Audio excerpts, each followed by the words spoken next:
আসসালামু আলাইকুম ওয়া রাহমাতুল্লাহি ওয়া বারাকাতুহু। দেশে এবং প্রবাসে যে যেখান থেকে আমার এই ভিডিওটি দেখছেন সবাই কেমন আছেন? আশা করি সবাই ভালো আছেন, সুস্থ আছেন। আমি আছি আপনাদের সাথে মালয়েশিয়ার কুয়ালালামপুর থেকে।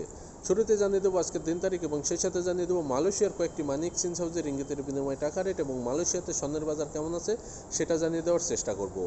আর ইতোমধ্যে আপনারা অনেকেই জেনে গেছেন যে বাংলাদেশে ওয়াইফাইয়ের মাধ্যমে কিছু কিছু জায়গায় ইন্টারনেট সার্ভিস চালু হয়েছে। এখনও সকল এলাকাতে চালু হয় নাই, তবে এটা চালু হইতে আরও 2-1 দিন সময় লাগবে এবং আপনারা এটা সিমের ইন্টারনেট এখনও অনেক জায়গায় চালু হয় না, এটা আজকালের মধ্যে চালু হতে পারে, সেটা আপনাদের জানিয়ে রাখি।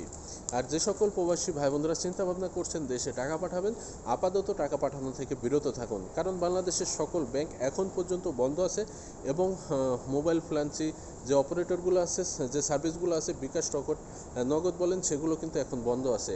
আর আপনি টাকা পাঠালে এই টাকা আপনার পরিবারের কাছে পৌঁছাবে না এখনই এবং আপনার অ্যাকাউন্টে ঢুকবে না, কারণ এখন এটা সম্পূর্ণভাবে চালু হতে এখনও 1 সপ্তাহ প্রায় সময় লাগবে। সেজন্য বলবো আপাতত টাকা পাঠানো থেকে বিরত থাকুন। আজকে 24শে জুলাই 2024 সাল, রোজ বুধবার। মালয়েশিয়াতে 916 অর্থাৎ 22 ক্যারেট স্বর্ণ বিক্রি হচ্ছে 356 রিঙ্গিত, যা গতকালও ছিল, এখন পর্যন্ত অপরিবর্তিত আছে। পরিবর্তন হলে আপনাদের অবশ্যই আপডেটটি জানিয়ে দেওয়ার চেষ্টা করব। এবার জানিয়ে দেবো মালয়েশিয়ার কয়েকটি মানি এক্সচেঞ্জ হাউসে রিঙ্গিতের বিনিময়ে টাকা রেট কেমন আছে বা কেমন প্রদান করছে। লোটাস রেমিট এক্সচেঞ্জ মানি হাউস তারা আজকে 1 রিঙ্গিতের বিনিময়ে প্রদান করছে 25 টাকা 30 পয়সা। ক্যাশ পিকআপ বা পিন নম্বরে তারা দিচ্ছে 25 টাকা 8 পয়সা। ওয়েস্টার্ন ইউনিয়ন তারা আজকে 1 রিঙ্গিতের বিনিময়ে যে কোনো ব্যাঙ্ক অ্যাকাউন্টে দিচ্ছে 25 টাকা 30 পয়সা। যে কোনো ব্যাংকের পিন নম্বরে তারা দিচ্ছে 25 টাকা 18 পয়সা। ইসলামী ব্যাংক, ডাচ বাংলা ব্যাংক এবং ব্যাংক এশিয়ার পিন নম্বরে তারা 1 রিঙ্গিতের বিনিময়ে দিচ্ছে 25 টাকা 26 পয়সা। ইনস্টাপে এই ওয়ালেট মোবাইল অ্যাপস থেকে যদি আপনি আজকে বাংলাদেশের ব্যাংক অ্যাকাউন্টে টাকা পাঠান, বা তারা 1 রিঙ্গিতের বিনিময়ে দিচ্ছে 25 টাকা 25 পয়সা।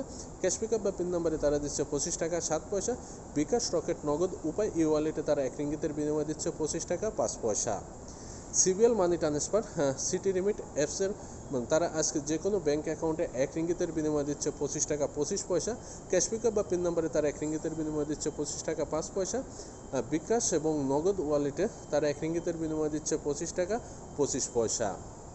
রিয়া মানি ট্রান্সফার তারা আজকে 1 রিঙ্গিতের বিনিময়ে যে কোনো ব্যাঙ্ক অ্যাকাউন্টে দিচ্ছে 25 টাকা 25 পয়সা। ক্যাশ পিকআপ বা পিন নম্বরে তারা দিচ্ছে 25 টাকা 10 পয়সা। বিকাশ ওয়ালেটে তারা 1 রিঙ্গিতের বিনিময়ে দিচ্ছে 25 টাকা 8 পয়সা। অগ্রণী রেমিটেন্স হাউস তারা আজকে 1 রিঙ্গিতের বিনিময়ে যে কোনো ব্যাঙ্ক অ্যাকাউন্টে প্রদান করছে 25 টাকা 32 পয়সা। অগ্রণী ব্যাংকের পিন নম্বরে প্রদান করছে 25 টাকা 7 পয়সা এবং অন্যান্য ব্যাংকের পিন নম্বরে প্রদান করছে 25 টাকা। মার্সেন্টেড মানি ট্রান্সফার তারা আজকে 1 রিঙ্গিতের বিনিময়ে যে কোনো ব্যাঙ্ক অ্যাকাউন্টে প্রদান করছে 25 টাকা 25 পয়সা। ক্যাশ পিকআপ বা পিন নম্বরে তারা প্রদান করছে 25 টাকা 5 পয়সা। বিকাশ ওয়ালেটে তারা 1 রিঙ্গিতের বিনিময়ে প্রদান করছে 25 টাকা 5 পয়সা। এনবিএল মানি ট্রান্সফার তারা আজকে 1 রিঙ্গিতের বিনিময়ে যে কোনো ব্যাঙ্ক অ্যাকাউন্টে প্রদান করছে 25 টাকা 30 পয়সা। ক্যাশ পিকআপ বা পিন নম্বরে তারা প্রদান করছে 25 টাকা 10 পয়সা। বিকাশ ওয়ালেটে তারা 1 রিঙ্গিতের বিনিময়ে প্রদান করছে 25 টাকা 25 পয়সা। তবে আমি এতক্ষণ যে কয়েকটি মানি এক্সচেঞ্জ হাউসের কথা বললাম, এগুলো বাদে মালয়েশিয়াতে আরও বিভিন্ন মানি এক্সচেঞ্জ হাউস আছে। আপনি চাইলে সে সকল মানি এক্সচেঞ্জ হাউস থেকে দেশে টাকা পাঠাতে পারেন। তবে এখন টাকা পাঠানো থেকে বিরত থাকুন, সেটা আগেও বলছি, এখনও বলছি, কারণ বর্তমান পরিস্থিতিতে দেশের যে অবস্থা এবং ছাত্র সংগঠনের যে দাবি দেওয়া সহ এবং সাধারণ জনগণের যে দাবি, সে দাবি আদায় না হওয়া পর্যন্ত, সে দাবি পূরণ না হওয়া পর্যন্ত প্রবাস থেকে সকল রেমিটেন্স যোদ্ধা দেশে টাকা পাঠানো থেকে বিরত থাকুন। টাকা পাঠাবেন, অবশ্যই পাঠাবেন। কেন পাঠাবেন না? আপনার পরিবারে যতটুকু প্রয়োজন অবশ্যই ততটুকু টাকা পাঠাবেন। আর বর্তমানে তো একেবারেই না, কারণ আপনি এখন টাকা পাঠালে আপনার পরিবার পাবে না, আপনার অ্যাকাউন্টে জমা হবে না। তো বিষয়টা আশা করি অবশ্যই বুঝতে পারছেন। আর এটার জন্য মূল কারণ হচ্ছে বাংলাদেশের সকল ব্যাংকিং চ্যানেল বলেন বা বিকাশ নগদ ওয়ালেট বলেন, সব কিছু বন্ধ। আর গতকালকে যেহেতু ওয়াইফাইয়ের মাধ্যমে ইন্টারনেট সেবা চালু হয়েছে, সেটা এখনও পুরো দমে চালু হয় নাই এবং এলাকা ভিত্তিতে এখনও সিমের নেটওয়ার্ক কানেকশন পায় নাই। সেজন্য বলবো আপাতত টাকা পাঠানো থেকে বিরত থাকুন। এক্ষেত্রে অনেকে অনেক রকম মন্তব্য করে থাকেন যে আমার টাকা আমি পাঠাবো, কিভাবে পাঠাবো, সেটা তুই বলার কে। তো অনেক ভাষার মাধ্যমে প্রকাশ করে থাকে। সেজন্য বলবো ভাই, আমি একজন সাধারণ প্রবাসী, আমি আপনাকে বলি নাই যে আপনার টাকা আপনি পাঠাবেন না। অবশ্যই আপনার টাকা আপনি পাঠাবেন। প্রবাসী ইনকাম করে অবশ্যই তো পরিবারের কাছে টাকা পাঠাতে হবে। আর প্রবাসীরা কখনো বেইমান হয় না। প্রবাসীরা সবার প্রয়োজনে আসে, কারো প্রিয়জন হতে পারে না। সে সরকার বলেন, পরিবার বলেন, যে মানে সবার কাছে প্রবাসীরা শুধু প্রয়োজন হয়। প্রিয়জনে কারো আপন হয় না। তো আশা করি বিষয়টা বুঝতে পারেন।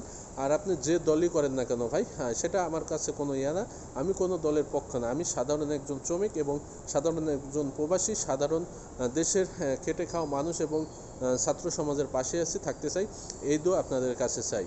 তবে একটা জিনিস মনে রাখবেন, জুলুমের অত্যাচার একদিন শেষ হবে। যুগে যুগে অনেক অত্যাচারী শাসক এসেছে দেশে এবং পৃথিবীতে এসেছিল এবং তারাও বিদায় নিয়েছে। তবে আশা করি এটাও আমাদের দেশে হবে ইনশাল্লাহ, শুধু সময়ের অপেক্ষা। তো সবাই কোথা থেকে আমার এই ভিডিওটি দেখছেন তা অবশ্যই কমেন্ট করে জানিয়ে যাবেন। আর ভিডিওটি যদি ভালো লাগে তাহলে অবশ্যই শেয়ার করে বন্ধুদের দেখার সুযোগ করে দেবেন। আর আপনি যদি প্রতিদিন টাকা রেট আপডেট পেতে চান তাহলে অবশ্যই পেজটি ফলো করে সাথে থাকবেন। আর যদি ইউটিউব চ্যানেল থেকে দেখেন তাহলে অবশ্যই চ্যানেলটি সাবস্ক্রাইব করে পাশের বেল আইকন বাটনটি ক্লিক করে রাখবেন। সবাই সুস্থ থাকবেন, ভালো থাকবেন। আজকে এ পর্যন্তই, আবারও নতুন কোনো আপডেট নিয়ে আপনাদের সামনে হাজির হব। আসসালামু আলাইকুম ওয়া রাহমাতুল্লাহি ওয়া বারাকাতুহু।